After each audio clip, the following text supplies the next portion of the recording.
Je vais vous présenter nos deux invités, Louise Saint-Denis et Yvan Campbell, qui ont aujourd'hui comme mandat de vous conseiller pour entretenir le plaisir de bouger. Alors, je vais commencer avec Louise, que je connais très bien comme collègue. Elle est professeure au département de nutrition et auparavant, elle a exercé dans le réseau de la santé dans le domaine de la gériatrie. En plus d'enseigner, elle pratique à titre de nutritionniste à la clinique universitaire de nutrition en nutrition préventive, ciblant particulièrement les plus de 50 ans.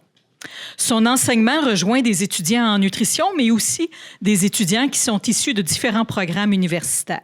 Elle a un intérêt particulier pour la pratique collaborative avec le patient. Yvan est kinésiologue et professeur à l'École de kinésiologie et de l'activité physique de l'Université de Montréal. Il a développé une expertise auprès des clientèles avec des douleurs chroniques. Il est aussi intégré dans une clinique de la douleur en Montérégie, en plus d'avoir une pratique privée à titre de kinésiologue. Leur présentation sera de 50 minutes, suivie d'une période de questions. Et là, je vais vous demander d'être très discipliné, de retenir vos questions après leur présentation parce que nous enregistrons leur présentation aujourd'hui. Donc, à partir de 13h50, à peu près 13h, en tout cas, à la fin de leur présentation, je vais vous le signaler, il y aura une période de questions de 10 minutes où vous pourrez leur poser les cols que vous avez toujours souhaité poser à des professeurs en nutrition et en kinésiologie. Vous pourrez les accompagner à la pause également. Donc, il y a leur conférence, il y a une période de questions de 10 minutes. Ensuite, on se dirige à la pause et on reviendra ensuite vers les ateliers et ils et elles seront présents aux ateliers également. Je vous remercie beaucoup d'avoir accepté mon invitation et puis je vous laisse la parole. Excellent. Merci beaucoup, Marie. Alors, bonjour tout le monde. Ça me fait bien plaisir d'être là pour une deuxième année. J'ai participé l'an dernier à une autre séance là, dans le cadre de l'École du printemps, l'édition 2023. Alors, ça me fait bien plaisir d'être là aujourd'hui. Comme Marie l'annonçait, notre conférence s'intitule « Le plaisir de bouger ». Les conseils d'une nutritionniste et d'un kinésiologue. Alors, on va vous présenter cette thématique. Alors, on va faire le tour avec vous à ce sujet-là. Donc, comme Marie le mentionnait, je suis Louise Saint-Denis. Je travaille avec Yvan Campbell. Première expérience avec un kinésiologue. L'année passée, je travaillais avec un ergothérapeute. Alors, comme Marie le disait, j'adore travailler avec d'autres collègues. Je trouve qu'en unissant nos forces, c'est toujours vraiment très intéressant. Donc, voilà pour les présentations. Ce qu'on vous propose aujourd'hui, c'est de faire une brève introduction. Ensuite, de vous parler un peu de ce qui se passe au niveau du vieillissement. Quand on vieillit, qu'est-ce qui se passe au niveau de la physiologie? Est-ce qu'il y a des changements là, au niveau de l'organisme qui ont certains impacts au niveau de notre autonomie? On va s'attarder vraiment à cette thématique-là.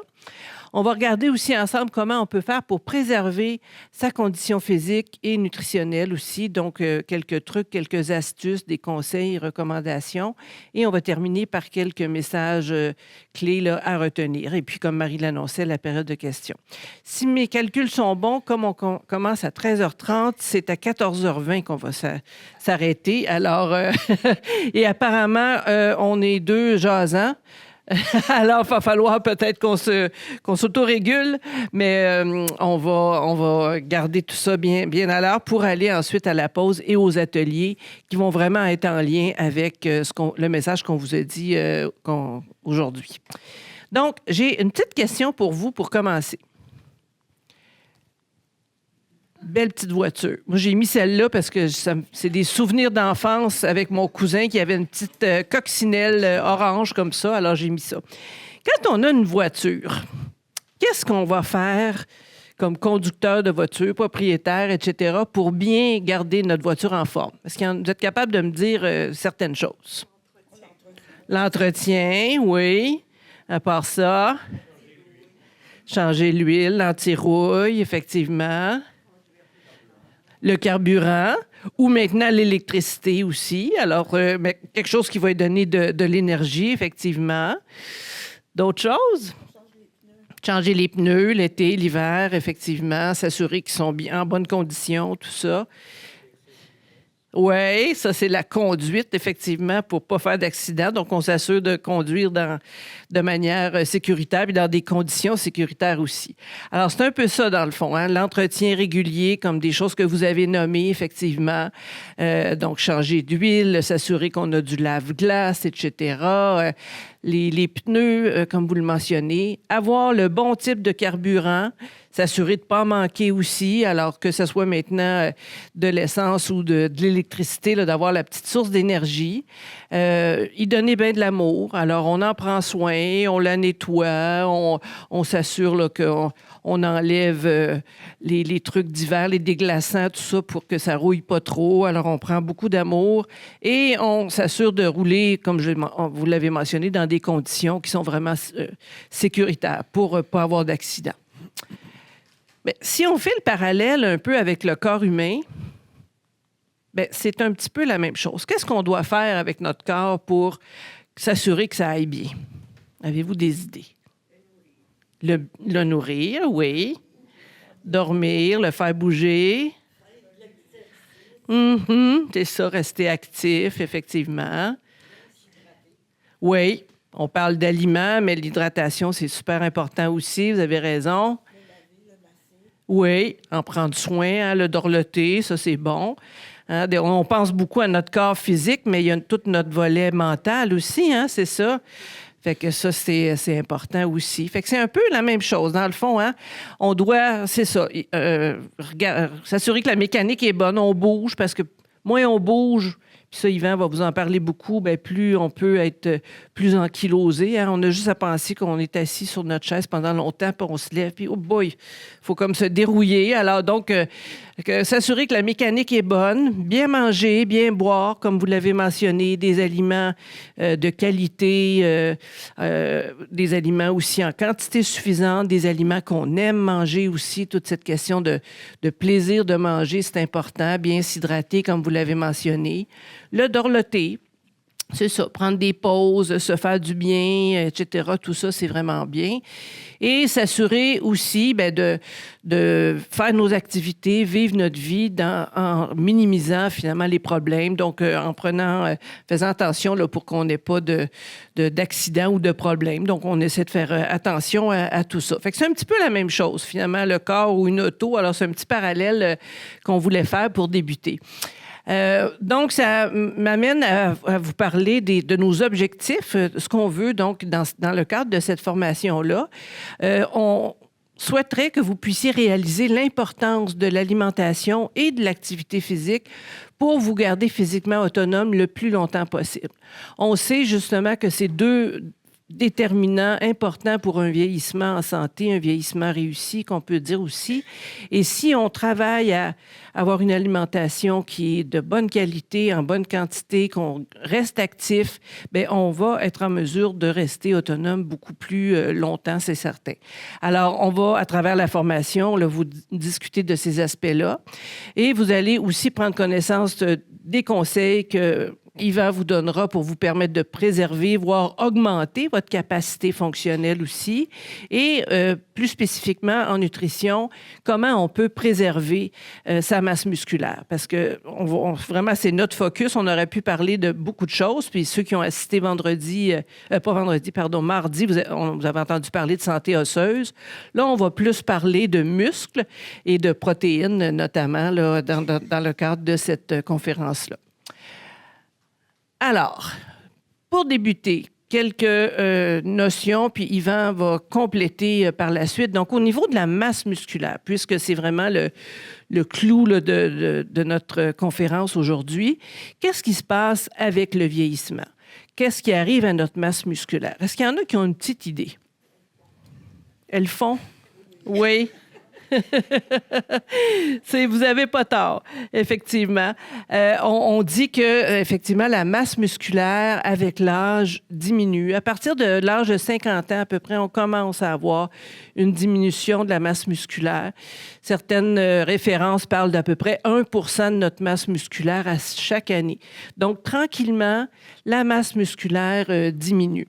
Puis, une perte de masse musculaire liée au vieillissement, on appelle ça plus spécifiquement de la sarcopénie. Alors, c'est un grand mot, mais tout ça pour dire que notre masse musculaire diminue.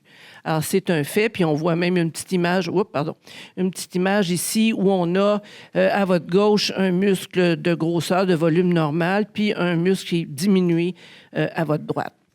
Qu'est-ce qui fait que notre masse musculaire diminue avec l'âge? Bien, d'abord, il y a notamment des changements hormonaux. Que ça soit chez l'homme ou chez la femme, on le sait qu'on va vivre des changements hormonaux. Chez les femmes, on va avoir une baisse d'estrogène, par exemple, autour de la ménopause. Chez l'homme, il y aura une baisse de la testostérone aussi, qui arrive peut-être un petit peu plus tard, mais qui est quand même présente.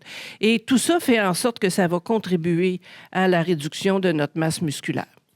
Ça peut être aussi lié au fait qu'on ne mange pas suffisamment de protéines et de calories aussi dans notre alimentation. Puis pourquoi c'est important les deux? C'est que parmi les nutriments qui donnent des calories dans notre alimentation, on compte sur les protéines, on compte sur les glucides, les sucres, puis on compte sur les lipides, les gras. Alors, ces trois nutriments-là vont donner des calories. Alors, on a besoin d'aller chercher ça parce que ce qu'on souhaite, c'est que nos protéines puissent servir à fabriquer le muscle. Et si on n'a pas assez d'autres sources de calories, comme des gras, des sucres, bien, les protéines vont servir à faire des calories au lieu de bâtir notre muscle. Alors, ça prend des protéines pour être capable de bâtir nos muscles, garder notre masse musculaire dans le meilleur état possible. Et ça prend à côté des sources de gras, des sources de sucre aussi pour aller fournir les calories pour qu'on puisse justement combler nos besoins énergétiques. Et finalement, une autre des raisons, c'est la sédentarité, c'est le fait d'être plus immobile. Au fur et à mesure que chez quelqu'un qui ne bouge pas beaucoup, bien, il va avoir une perte de masse musculaire. Alors, le fait de bouger davantage bien, contribue à garder une masse musculaire dans le meilleur état possible. Alors, c'est les trois grandes causes, mais avec Yvan, on va voir quand même d'autres explications là, qui vont compléter tout ça. Les impacts d'une diminution de la masse musculaire, alors les muscles vont nous aider naturellement à maintenir notre équilibre. Le fait d'avoir une bonne musculature, bien, ça nous aide à avoir un bon équilibre. Si on a un bon équilibre, bien, à ce moment-là, on va être moins à risque de chute parce que c'est sûr que si l'équilibre est moins bon, bien, on peut plus facilement tomber. Alors, donc, les conséquences, ça serait une perte d'équilibre, l'augmentation du risque de chute, diminution de la force aussi, une perte d'autonomie si on est moins bien capable de se déplacer, de faire nos activités. On parle des activités à l'extérieur de la maison, mais ça peut aller des fois jusqu'aux activités dans la maison, préparer ses repas, faire sa lessive, ces choses-là. Et éventuellement, ça peut aller jusqu'à engendrer une plus grande dépendance aux soins. Donc, on devient plus dépendant des autres pour avoir des soins, des services aussi. Alors, ce sont grosso modo, les conséquences les plus importantes là, d'une perte de masse musculaire. Encore une fois, tout ça va être expliqué davantage là, par Yvan. Justement, je lui cède la parole. Après ça, je vais vous revenir avec d'autres informations. Bon, mais c'est le début de votre baccalauréat en kinésiologie. Que je suis un peu plus énervant, moi je bouge. Mes étudiants en arrière, derrière, ils me connaissent. On m'a même interdit d'aller dans la classe que je fais tout le temps. Fait qu'aujourd'hui, je vais me restreindre. Donc, les fondamentaux en kinésiologie, pour qu'on se comprenne là, dans ce qui va suivre, il y a deux choses. D'abord, l'activité physique. Quand on parle d'activité physique, OK, bien, c'est tout mouvement corporel produit par les muscles squelettiques qui requiert une dépense d'énergie. C'est-à-dire qu'on bouge, OK, on produit de l'énergie. OK, l'énergie va nous servir à lever des boîtes, à se déplacer pour la locomotion, peu importe. Mais ça, c'est l'activité physique at large. C'est ce qu'on fait à chaque jour. Dans nos activités physiques quotidiennes, OK, et dans nos activités de loisirs aussi. On s'entend là-dessus? OK. Quand on parle d'exercice, c'est un petit peu plus spécifique. L'exercice, c'est de l'activité spécifique, mais c'est plus planifié, c'est structuré. Je dirais même que c'est réfléchi. Les étudiants en arrière, pourquoi la kinésiologie, c'est la réflexion derrière le mouvement. OK? Puis, on a un objectif. On a un objectif précis. OK? Ça va pour ça, on s'entend là-dessus. On part avec ça, avec les fondamentaux. Puis, quand on parle de mode de vie actif, OK, qu'est-ce qu'on veut dire? Puis c'est vers ça qu'on devrait tendre, OK? Plus, encore plus vers 50, 60, 70 et après ça. Okay? C'est d'abord et avant tout la condition physique, l'exercice. OK? Puis on va le voir après, qu'est-ce que c'est exactement. OK? Donc, on doit se tenir en bonne condition physique. En bon québécois, on doit se tenir en shape. Okay? L'activité physique quotidienne, ça, c'est-à-dire la quantité. OK, la quantité d'exercices que je fais à chaque jour. Souvent, on va le mesurer. Maintenant, il y a des applications. On appelle ça de la podométrie après les téléphones, ceux qui ont un téléphone. Puis à un moment donné, il y a quelques années, on avait les petits machins qui comptaient nos pas. Là. Puis on se disait, là, bon, grosso modo, puis c'est vrai aussi, 7, 8, 9, 10 000 pas par jour, c'est correct. C'est très bien. C'est très bon. Puis maintenant, on a un autre concept qu'on enseigne nous autres, OK, c'est relativement récent en sciences, bien, c'est de minimiser les comportements sédentaires, c'est-à-dire de rester assise pendant 3 heures sans se lever, c'est pas bon, OK? Puis, il n'y a pas un concept qui va compenser pour l'autre. Normalement, on devrait être en bonne forme physique, on devrait bouger suffisamment dans une journée, puis, on devrait minimiser les comportements sédentaires en amenant ce qu'on appelle des bris de sédentarité, de faire des petites pauses. OK, faites de la lecture, faites vos choses, vous lisez votre journal. Bien, une fois par demi-heure, bien, on se lève puis on va faire quelque chose. OK? Donc, les 3 piliers, c'est ça. La condition physique. OK, si on y va de façon un peu plus, encore une fois, spécifique. OK? Ce dont Louise est en train d'aborder, la force. OK? Puis quand on parle de masse musculaire, évidemment, on parle de force. OK? Les deux, pour moi, là, c'est à peu près, là, pour les besoins de la présentation aujourd'hui, c'est la même chose. OK? Je crois que quand on prend de l'âge, oui, la masse musculaire, c'est important pour la force, mais il y a même une utilité au niveau métabolique parce que les muscles, ce qu'on sait aussi, c'est un réservoir à glucose. Ceux qui font du diabète de type 2, là, c'est un peu le problème même de type... OK? Ce que fait l'insuline prend le glucose. En nutrition, ils vont me faire une plainte à l'ordre des nutritionnistes. Là. OK, je relaxe, je ne vais pas longtemps. OK? Eux autres, là. L'insuline prend le glucose, puis il va les porter dans le foie, puis il va les porter dans le muscle. C'est sûr, si on a une bonne réserve de muscle, bien, ça va améliorer notre glycémie. OK, j'arrête là, promis. OK, donc, force musculaire. Proprioception, ça, c'est un mot chic et élégant pour dire l'équilibre. Oui, c'est ça. Ça va être notre nouveau mot pour la journée. Hein? C'est ça, la sensation de notre corps dans l'espace. OK? Puis c'est pour ça, et c'est important aussi, on va parler de stabilité. Je vais revenir dans 2 secondes, vous allez voir pourquoi c'est important justement pour les chutes. OK, la proprioception, OK, c'est la conscience de notre corps dans l'espace, c'est la conscience du déplacement de nos segments dans l'espace. OK, si je ferme les yeux, entre autres, OK, je sais que mon bras se promène à droite puis à gauche. Puis tant qu'à faire, on va approfondir. La proprioception, OK, c'est 3 mécanismes.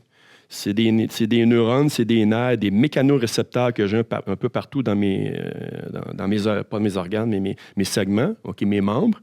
C'est les yeux. OK, si l'écran bouge à gauche, ça veut dire que l'écran bouge à droite. Dans ma tête, ça veut dire que moi, je m'en vais vers la gauche. Et l'autre, y en a-tu qui ont une idée? Exactement. OK, le labyrinthe. OK? Fait que ces 3 mécanismes-là me donnent la proprioception. Les filets énergétiques, un autre mot chic pour dire le cardiovasculaire. Pourquoi on dit filet énergétique? Le cardiovasculaire, c'est le métabolisme aérobie. OK, on utilise l'oxygène, mais c'est aussi le métabolisme anaérobie sans oxygène, les mouvements de force, de puissance, etc. La composition corporelle, donc la répartition, OK, la proportion de tissu adipeux puis de muscles. OK? OK, donc la proportion puis la répartition aussi, où est-ce que le tissu adipeux est situé et localisé dans le corps. On sait qu'au niveau abdominal, c'est moins bon pour la santé. Puis la mobilité, avant, on parlait de flexibilité, OK, mais maintenant, on parle plus de mobilité, OK, pour des petits détails dont je n'ai pas le temps d'en parler ici. Mais c'est d'être capable, finalement, d'avoir une amplitude de mouvement fonctionnelle, normale, pour mon dos, mes bras puis mes jambes. All right? C'est ça la condition physique. Au niveau de la masse musculaire, au niveau de la force, OK, ce qui est important à retenir, super important d'ailleurs, c'est le déterminant numéro 1 de l'autonomie après 60 ans. OK? Donc, c'est fondamental. C'est le number 1. OK?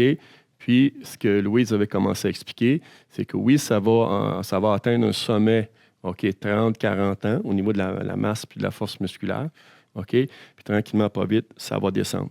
OK? Facteurs, toutes sortes de facteurs. Facteur sédentarisation. La maladie, si la maladie vous immobilise pendant quelques semaines, vous perdez énormément de masse musculaire s'il y en a ici qui ont eu cette expérience-là.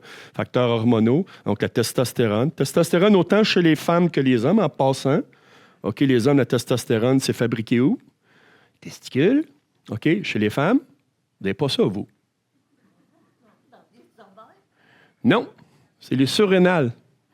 Les glandes surrénales, chez les femmes, fabriquent le testostérone. La deuxième hormone qu'on oublie souvent pour la croissance musculaire, ça s'appelle l'IGF-1, Insulin-like Growth Hormone. OK, factor, je veux dire. OK, c'est une hormone, OK, qui est importante pour la croissance des cellules, entre autres des cellules musculaires. OK, puis c'est une hormone qui est sécrétée par le foie. Et c'est l'hormone de croissance, si vous avez déjà entendu parler de l'hormone de croissance, qui commande au foie de sécréter l'IGF-1, et les deux hormones vont diminuer, OK, avec l'âge. Ça va? Au niveau de la masse musculaire, la force, c'est ce qui se passe. Et la conséquence, il y a 3 conséquences. OK? Dans notre vie, ça va amener une incapacité fonctionnelle. Et quand on parle de fonctionnel, qu'est-ce que ça veut dire? Ça veut dire fonction. C'est quoi nos fonctions? C'est ce qu'on fait à tous les jours. OK? Tout ce qu'on fait, c'est ça, c'est nos fonctions. On va marcher, on va aller faire notre épicerie, on va lever des boîtes, on va s'asseoir. C'est ça. L'incapacité fonctionnelle, OK, donc j'ai des exigences. L'incapacité fonctionnelle, c'est que mes capacités, ma masse musculaire en descendant, en perdant ma force, OK, mes capacités ne seront plus aptes à répondre aux exigences de la vie quotidienne. Ce qui fait qu'il y a des choses qu'on va commencer à moins bien faire. C'est ce qu'on appelle l'incapacité. Et ça peut aller jusqu'à amener à un handicap. C'est-à-dire que si j'ai une incapacité fonctionnelle, il y a des fonctions que je vais perdre tranquillement, pas vite. Puis à un moment donné, je vais même perdre des rôles. C'est-à-dire mon rôle de travailleur, de travailleuse, mon rôle de conjoint, conjointe, mon rôle de parent, mon rôle de citoyen, puis ainsi de suite. OK? Donc, c'est assez sérieux. Il faut essayer d'éviter ça. L'incapacité fonctionnelle, première conséquence. OK? Deuxième conséquence, OK, les risques de chute. Louise l'a abordé un peu. OK? Et ça, c'est sérieux aussi. Ça peut avoir les conséquences létales. OK? Pourquoi? Bien, la chute, pourquoi on chute? C'est un manque de stabilité. OK? Pourquoi on a un manque de stabilité? C'est la combinaison de 2 choses. C'est la combinaison d'une perte de force, perte de masse musculaire, et c'est la perte de proprioception aussi.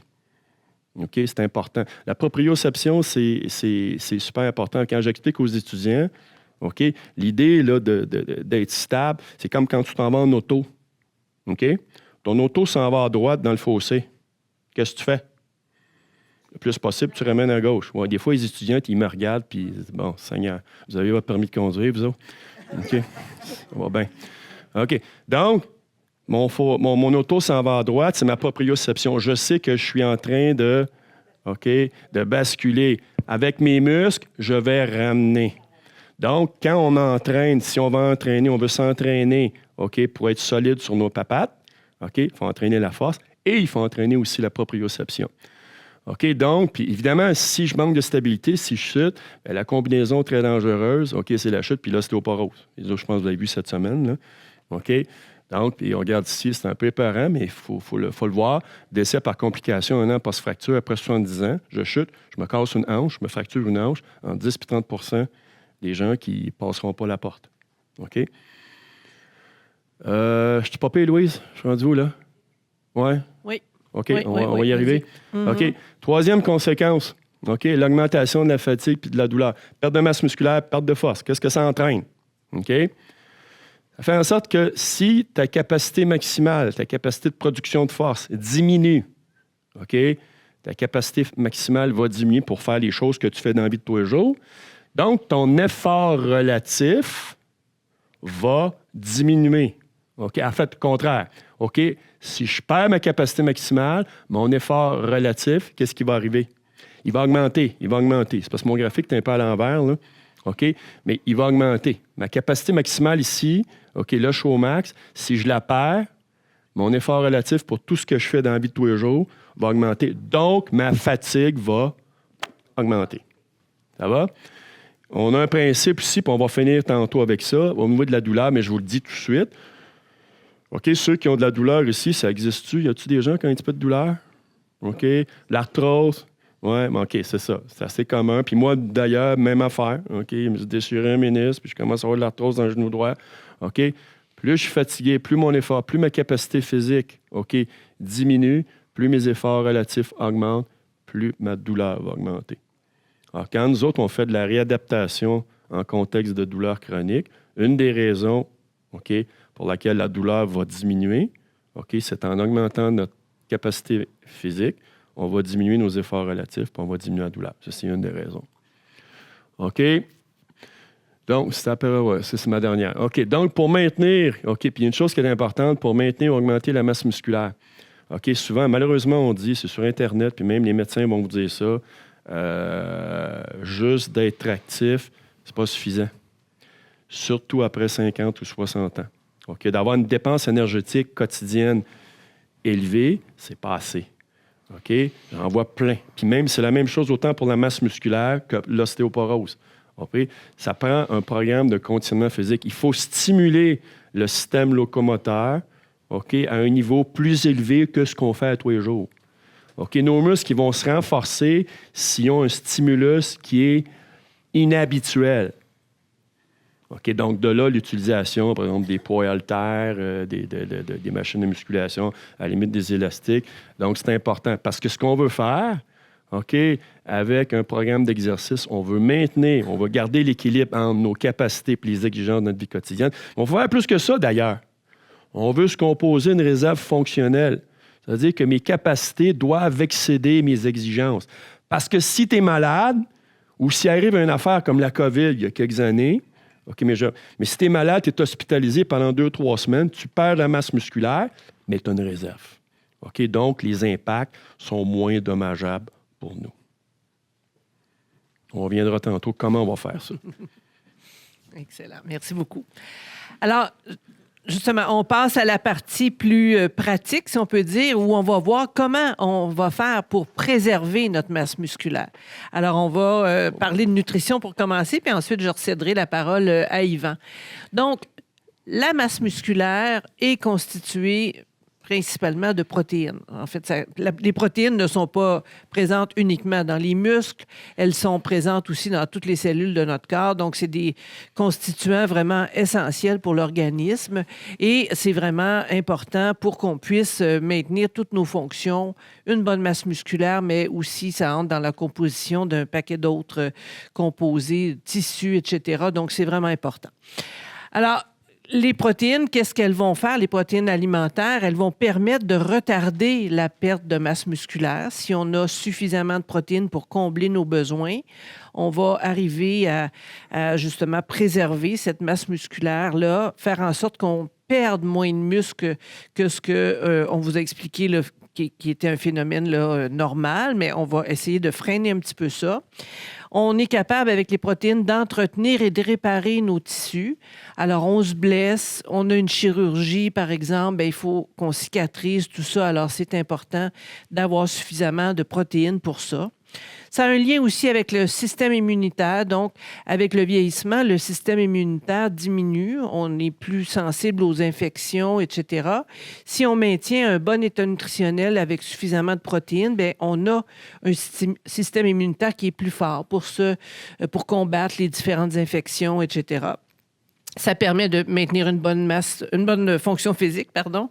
Et aussi, ça peut jouer un peu sur la faim, en ce sens que si on mange suffisamment de protéines, bien, on va arriver à un état qu'on appelle de satiété, qui va se maintenir sur une longue période. On a un repas qui n'a pas de protéines, bien souvent, la demi-heure ou l'heure qui suit, on commence à avoir faim. Alors que si on a une bonne source de protéines dans la composition de notre repas, bien, on peut maintenir cet état-là de satiété un peu plus longtemps. Donc, c'est vraiment des constituants essentiels. Puis j'ai mis un petit mur de briques à côté parce que souvent, on va comparer les protéines à des briques. Alors, c'est important de voir un petit peu pour construire notre corps, pour avoir tout ce qu'il nous faut. Bien, c'est important d'avoir beaucoup de protéines. Mais il n'y a pas que ça. Hein? Ça prend, pour monter notre mur, bien, ça prend pour faire des joints, etc. Donc, on a besoin de paquets d'autres nutriments, c'est sûr, mais les protéines sont quand même un constituant très important. Maintenant, ce qu'on sait maintenant, c'est que chez les personnes âgées, on a des besoins en protéines plus élevés. On parle de 1 à 1,2 grammes de protéines par kilo par jour. Comparativement à l'adulte, entre 18 et 65 ans, où les besoins sont de 0,8 grammes. Donc, vous voyez que c'est quand même plus élevé. Alors, on a besoin, et c'est important par l'alimentation, d'arriver à combler ces besoins-là. C'est pas toujours facile. Des fois, pour différentes raisons, on va mettre de côté certaines sources de protéines. Donc, on va voir l'importance, puis peut-être aussi comment faire pour s'assurer d'avoir des protéines dans notre alimentation. Bien entendu, à chaque jour, vous n'aurez pas besoin de compter, bien là, moi, j'ai mangé tant, ça me donne tant de grammes de protéines, etc. On ne va pas y aller comme ça, on va y aller plus simplement. Mais avec les conseils qu'on va vous donner, ça va vous permettre d'atteindre ces quantités-là puis de combler vos besoins. Les sources de protéines, on les retrouve principalement dans les viandes, les volailles, les poissons, mais aussi des sources végétales comme les légumineuses, les edamame, ces fameuses fèves de soya fraîches, là. Alors ça, il y en a. On en a dans les œufs aussi, excellentes sources économiques. Les noix, les graines, les produits laitiers, fromage, yogourt, le lait et le tofu aussi. Alors, c'est vraiment les meilleures sources de protéines. C'est sûr qu'il y en a un peu dans les légumes, il y en a un peu dans les grains aussi, le pain, les céréales, mais les sources les plus importantes sont dans ces aliments-là. Alors, on va regarder ensemble comment on peut faire là, justement pour intégrer tout ça. Donc, suffisamment de quantité, comme on l'a dit tantôt, pour combler nos besoins. Puis l'autre chose qui est importante aussi, c'est la répartition dans la journée. Des études, c'est-à-dire plus récentes, ont vraiment démontré que c'est important de consommer des protéines tout au long de la journée.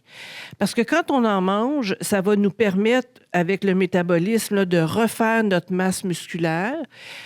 Mais si on est longtemps sans en manger, bien là, on tombe dans une espèce de phase où on va perdre la masse musculaire un peu, si on peut dire. Là, c'est un peu drastique là, comme explication, mais donc il faut essayer le plus possible là, d'en manger pour être toujours dans une phase où on construit du muscle. Alors, en répartissant comme ça tout au long de la journée, à travers les repas, les collations, bien, ça nous permet d'aller combler nos besoins. Donc ça, c'est des choses qu'on va conseiller, donc de manger, de prendre nos repas. Des fois, on n'a pas toujours faim pour un gros repas. Donc, le fait aussi d'aller chercher des collations entre ça, bien, ça nous permet, au final de la journée, d'aller atteindre nos besoins. Naturellement, on respecte aussi notre faim. Hein? C'est pas non plus une prescription là, qu'il faut suivre puis manger à s'en rendre malade non plus aussi. Là, c'est sûr que si un après-midi, on n'a pas faim tout à fait pour manger notre collation habituellement, bien, on peut passer notre tour cette journée-là. Mais le plus possible, on essaie comme ça de fractionner nos repas puis de prendre des sources de protéines à chacun des repas. Donc, ça, c'est un conseil qu'on voit qui est vraiment très important, que les études les plus récentes nous ont démontré. Donc, des besoins plus élevés, donc s'assurer de combler nos besoins en mangeant suffisamment de protéines, puis en répartissant comme ça notre apport tout au long de la journée. Je vais juste revenir à la diapo, on parle d'essayer de viser entre 20 et 30 grammes de protéines par repas. Encore une fois, c'est pas nécessairement une chose, puis on va se mettre à tout compter ce qu'on mange, mais de s'assurer d'avoir suffisamment de protéines à chacun des repas. Et puis, ça peut varier naturellement selon notre poids, selon notre taille, etc. Là, c'est sûr, c'est pour ça qu'il y a un petit intervalle, là, comme on parle. Comment on fait pour atteindre maintenant 20 grammes de protéines par jour? Quelques exemples, juste pour vous donner, pas par jour, mais par repas, juste pour vous donner une petite idée. Alors, ici, vous avez quelques exemples d'aliments qui vous donnent un 20 grammes de protéines, justement, par portion. Vous mangez 100 grammes de viande, de volaille, de poisson, de fruits de mer. Ça, c'est l'équivalent là, de votre paume de main ou d'un jeu de cartes. Ça, déjà, ça vous donne un 20 grammes. Alors, vous avez ça dans votre assiette le soir, bien, déjà, vous avez votre 20 grammes, par exemple, pour ce repas-là. Ça peut être aussi du yogourt, du fromage cottage, de la ricotta, par exemple, 3/4 de tasse, 3 onces de fromage. Ça, c'est à peu près l'équivalent de 3 doigts environ, grosso modo. 120 grammes de tofu, 1/4 de bloc. Quand on achète un bloc, on prend 1/4 et ça nous donne un 20 grammes. Une tasse de légumineuses cuites à peu près. Donc, quelques exemples d'aliments qui vont fournir notre 20 grammes. Donc, on essaie d'avoir de ces aliments-là au repas ou alors en collation. Et là, c'est quelques exemples. On n'a pas parlé de tous les aliments. On n'a pas parlé des œufs qu'on pourrait prendre au petit déjeuner, des noix, par exemple, qu'on pourrait prendre avec un fruit en collation, etc. Donc, ce ne sont que quelques exemples. Et puis, juste pour terminer, pensez que des fois, on appelle les viandes, volailles, poissons, on dit que c'est des protéines. Il y en a qui vont dire ça, là. Mais puis là, on voit qu'on conseille 100 grammes de viande. Mais juste pour vous dire que 100 grammes de viande, ça ne veut pas dire 100 grammes de protéines. 100 grammes de viande va nous donner 20 grammes de protéines. Alors, c'est pour ça la petite phrase là, dans le bol. Alors, important, puis comme je vous dis, encore une fois, à chaque repas, puis un des repas, est-ce que vous auriez une idée d'un repas qui pourrait être un peu plus problématique dans votre tête? Oui. Des végétaliens. Oui. Alors, on parle du déjeuner. Ça, c'est un fait que souvent, le petit déjeuner, des fois, contient pas toujours des protéines. Puis ceux qui sont végétaliens pourraient peut-être en manquer, mais ils vont essayer de veiller à prendre des sources végétales à ce moment-là, comme les légumineuses, les graines, les noix, le tofu, les boissons végétales, là, boissons de soya, des choses comme ça qui vont pouvoir remplacer. Puis en quantité suffisante là, pour eux.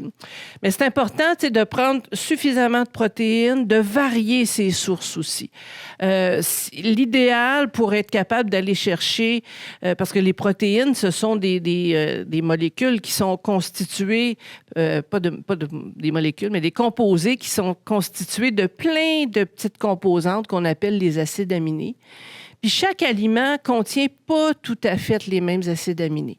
Donc, pour aller chercher tous ceux qu'on a de besoin, l'idée derrière ça, c'est de varier nos sources, puis de prendre à la fois des protéines animales, puis des protéines végétales aussi, qui vont nous apporter, les protéines végétales, plein d'autres bénéfices aussi, des fibres, d'autres éléments nutritifs, etc., là, qui sont vraiment très intéressants. Donc, d'avoir une variété, tant dans les protéines animales que végétales, pour aller chercher tous les petits acides aminés qu'on a besoin.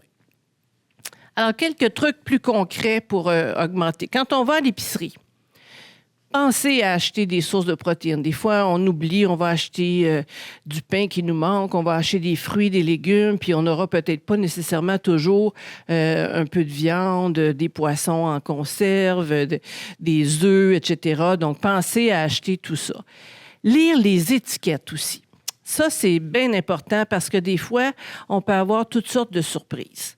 Je regarde, par exemple, les repas préparés congelés. Des fois, pour nous dépanner, on aime ça avoir ça en réserve.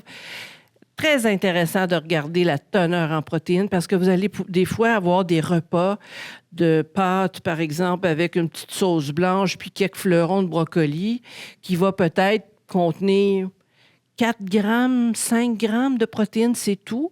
Alors que si vous prenez un autre qui a un peu de viande, qui a du poulet dedans, bien là, tout de suite, votre apport en protéines, il va être plus élevé. Donc, important de regarder l'étiquette pour voir vraiment la composition des aliments. On peut avoir toutes sortes de surprises là-dedans.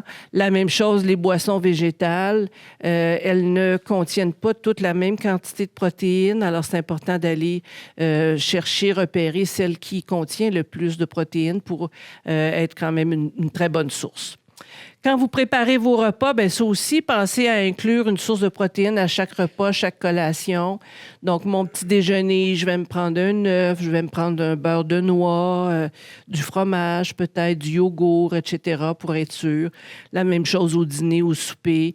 Juste une petite soupe avec des craquelins, c'est intéressant, mais pas beaucoup de protéines. Alors, on va prendre du fromage pour accompagner. On va mettre un petit restant de poulet dans notre soupe. On pourra prendre un dessert à base de yogourt, par exemple, pour s'assurer d'avoir une source de protéines. On planifie ses menus dans le même sens, justement. Puis, comme je le mentionnais, on n'oublie pas le petit déjeuner. Puis, une petite chose que je revoyais, à laquelle je pensais après, des fois, préparer des aliments en ajoutant, par exemple, du lait. Ça, c'est un truc que je donnais souvent aux gens. Par exemple, vous faites un gruau, des flocons d'avoine. Bien, au lieu de les faire à l'eau, on les fait au lait. Alors déjà, ça donne plus de protéines. La même chose, une soupe crème, on se prépare un potage. Bien, des fois, si on prend quelque chose de déjà préparé, là, en conserve, tout ça, bien, on peut le faire avec du lait au lieu de le faire avec de l'eau. Souvent, ils nous offrent l'option, mais des fois, ils ne pensent pas. Alors ça, c'est des façons.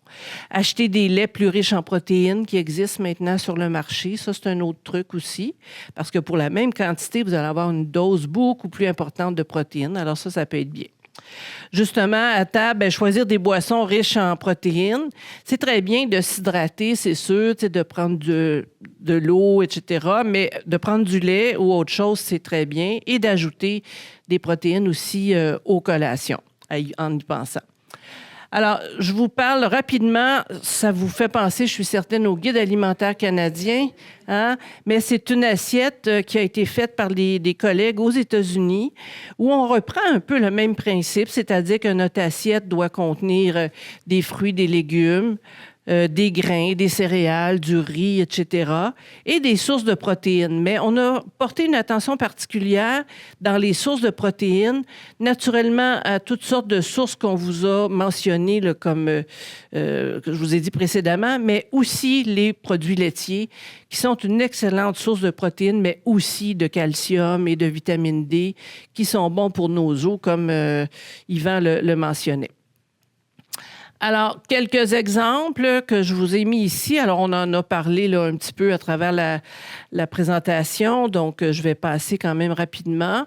Mais donc, d'assurer à tous les repas là, des sources de protéines dans nos menus, ça, c'est intéressant. Et là, je repasse la balle à mon collègue et on doit accélérer un peu la cadence, qu'on me dit. Mm-hmm. Petit message en passant.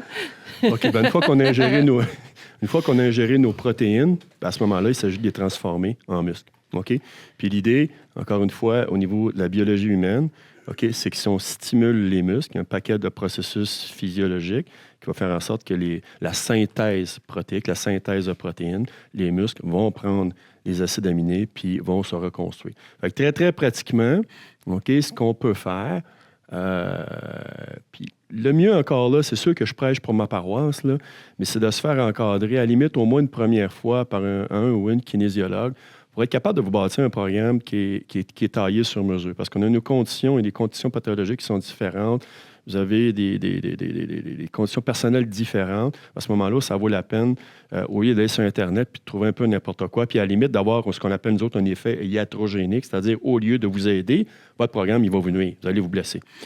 Normalement, ce qu'on recommence, c'est des poids libres. Au-delà par rapport aux machines, les poids libres, c'est beaucoup plus efficace. Puis à la limite, à la maison, on peut l'utiliser au début si on n'investit pas tout de suite. On peut même prendre des bouteilles d'eau. Les élastiques, c'est bien aussi. J'aime moins parce qu'on ne voit pas sa progression. Tandis qu'avec les poids libres, OK, l'idée avec un programme d'exercice, c'est qu'il faut que tranquillement, pas vite, tu as une incrémentation, tu as une augmentation. Il faut que ça demeure toujours inhabituel, comme je vous disais tantôt. Et c'est là que les muscles vont continuer à se construire. 2 fois par semaine, c'est suffisant. C'est amplement suffisant. OK? L'idée pour la motivation, c'est toujours placer ça au même endroit.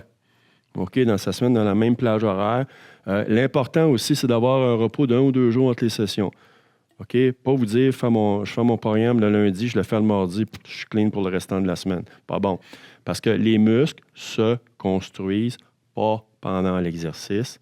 Les muscles se construisent pendant le repos, pendant la récupération. Autant pour nous autres que pour les athlètes. Donc, si je ne laisse pas le temps de repos, c'est exactement le contraire. OK? À ce moment-là, je vais me blesser. 2 à 6 exercices par programme, c'est suffisant. Pas 15, 20, ça ne sert à rien. OK? 2, 3 séries. Puis de toute façon, les étudiants vont vous en parler tantôt, ils vont revenir là-dessus. 2, 3 séries entre 6 et 10 répétitions. Incrémentation progressive, c'est ce que je vous disais. Il faut augmenter progressivement la difficulté. Il faut qu'en partant, OK, la philosophie, là, il faut que votre programme il soit trop facile. Il faut que votre programme il soit trop facile. Il faut vous mettre dans des conditions de succès assurées. On part de là, puis tranquillement, on va augmenter. Si on part trop haut, on se fait mal, trop courbaturé, on se dit « ça, c'est pas pour moi pantoute ». OK? On va lâcher. OK? Trop facile au début. Puis, peut-être le concept le plus important, puis les kinésiologues en arrière vont vous en parler tantôt, OK, c'est le concept de transfert. Le concept de transfert, ça veut dire c'est que dans le choix des exercices, c'est pour ça que les poids libres sont supérieurs aux machines. Dans le choix des exercices, il faut que ce que vous allez gagner,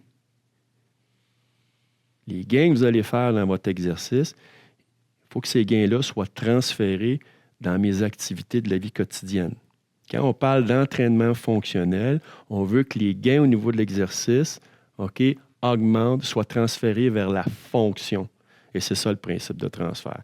C'est pour ça que la kinésiologue va choisir vos exercices en fonction de ça. Parce que si je suis très fort pour faire l'exercice ici, ce qu'on appelle des squats, je suis très, très fort pour faire des squats, mais ça ne m'amène absolument à rien, OK, pour monter les escaliers, pour relever des boîtes ou quoi que ce soit, ça ne sert à rien. On fait des exercices pour améliorer notre qualité de vie et non pas le contraire. Principe de transfert le plus important. J'ai-tu le temps? On finit avec la douleur? Okay. 2 minutes, boss? OK? OK. Ça aussi, si vous avez un problème d'arthrose, un problème de douleur, un problème de lombalgie chronique, OK, moi, en 32 ans de pratique, OK, c'est la chose la plus importante que j'ai trouvée. OK? Les exercices, c'est bien pour l'arthrose, c'est bien pour les problèmes de dos, c'est bien pour les problèmes musculo-squelettiques. OK? Ça prend un programme d'exercice, mais maintenant, ça prend aussi un programme de gestion de la douleur à l'effort. C'est-à-dire que quand vous faites votre exercice, la douleur est là. La douleur augmente. J'arrête ou je continue? Pas nécessairement. Parce que la plupart d'entre vous, si vous avez un problème d'arthrose, votre douleur est toujours là. Ou si vous levez un lundi matin, votre douleur est à 3 sur 10. Je ne fais pas d'exercice. Si votre douleur est constante, vous n'en ferez jamais. C'est ce qu'on appelle le point d'inflexion de la douleur. OK? C'est-à-dire que votre douleur est là, puis vous l'objectivez de 0 à 10. OK? Ça, c'est personnel en passant. OK? Votre douleur, mettons, pour vous, est à 2 sur 10. OK? Vous faites votre exercice, et ça, c'est transférable aussi dans les activités de vie quotidienne. Quand vous faites quelque chose de physique, OK, votre jardinage, votre ménage, peu importe. OK? Tant et aussi longtemps que la douleur reste à 2, c'est correct. Mais si vous persévérez, OK, puis ce qu'il ne faut pas faire, c'est ça ici, là. OK, ma douleur est à 2, la douleur augmente, je continue. Ce que vous allez faire au niveau du système nerveux central, vous allez hyper sensibiliser votre système nerveux central. On veut bien faire, on se dit, je vais m'endurcir. En réalité, on fait exactement le contraire. On sensibilise notre système nerveux central et c'est ce qui va faire en sorte qu'avec le temps, plus je vais faire ça, plus mon point d'inflexion, c'est-à-dire plus le moment où la douleur augmente durant mon activité va venir tôt dans l'effort, jusqu'au point où je ne serai même plus capable de passer ma balieuse ou de passer à la mop ou d'aller jouer au golf. En fait, ce qu'on veut faire, on veut respecter notre point d'inflexion. Et ça, les étudiants vont vous demander. On va aller dans l'aspect pratique. Qu'est-ce qu'on peut faire pour respecter le point d'inflexion? limiter notre amplitude de mouvement, les exercices. Mais je laisse ça à Léa puis à Nick, là-bas, ils vont vous expliquer. Mais ça, c'est le plus important. Vous souffrez de douleur chronique, programme d'exercice, taillé sur mesure par un ou une professionnelle. Puis, si les étudiants ont été formés à l'Université de Montréal, bien, ils vont vous amener aussi un programme de gestion de la douleur chronique.